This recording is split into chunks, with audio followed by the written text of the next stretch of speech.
Game?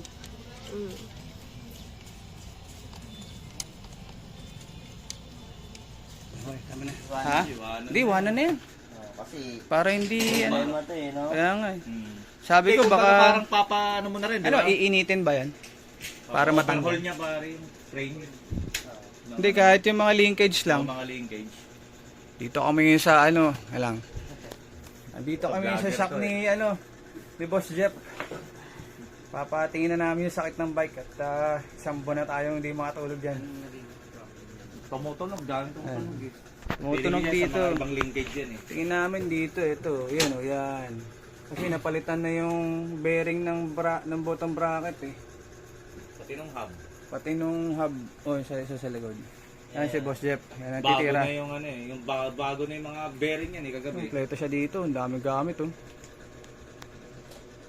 So bali ang gagawin dyan pres, tingin ko, kung may sirang bearing na lang, palitan na lang, Sa no? mga linkage. Sa linkage lang naman, tingin ko linkage. Kalasing ka na lang yung Ilang kaya ano nito pre? Ilang kaya yung bearing nito? Pati ba to may bearing ba to o bushing lang? Meron yan. Lahat yan meron, di ba? Pati. Pero pag okay pa, pwede pa namang linisin lang. Pwede naman yun, ha? May repack lang, no? Ito, ang lakas na ng tunog eh. Diyan lang, maalis yung ilalim. Ito, no? Medyo dito, medyo sumablay ako dyan eh. Pag ganun ko, bumilog, ay, patay. Hindi mo sinuotan ata ng tamang Allen wrench eh. Eh, hindi, kasi puyat, putik yan. Nagmagaling. Ayun. Ito natatanggal tong mga to. Ayan, natanggal. Ito lang ilalim. Yan lang. Ayan si Boss Jeff, yung titira. Iwanan natin dito yung bike.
Okay, good morning. Dito ngayon tayo sa may La Boss Jeep. So ngayong araw makukuha na natin yung bike. Tingnan natin kung anong tsura niya ngayon at kung nawala na yung tunog. Tara, ito pala siya nakatira.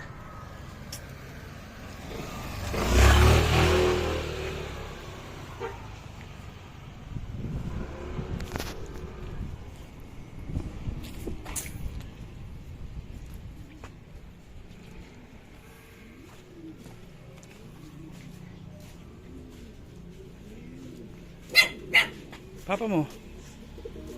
Pagi mo. Oh, shit. Yan na siya. Presko ah. Oo, nilinis ko. Yun, so dito nang galing yung tunog dyan. Lang yan. Ito yung bearing. Ito yung nandiyan. Ah, ito yung ilalim. Ito. Wala. Ah, ito. Oh, yes. Anim na bearing yung pin. Anim na napalitan mo? Oo. Yung dalawa medyo okay pa. Hmm. O yun, mare-resting na natin yan. Salamat kay Boss Jeff. Magpapagawa kayo, pwede kayo pumunta dito sa kanila. Magtanong lang kayo sa akin kung saan. Turo ko sa inyo para papunta rito. Yan o, dami niyang gamit o. Okay, testing na natin. Bahid na tayo. Okay, so tayo pa uwi na. Lagong sila Jeff, so nakuha na natin yung bike. Napakaganda ng feel ng bike ngayon, parang fresh na fresh, parang bago. Maraming salamat sa iyo, Boss Jeff.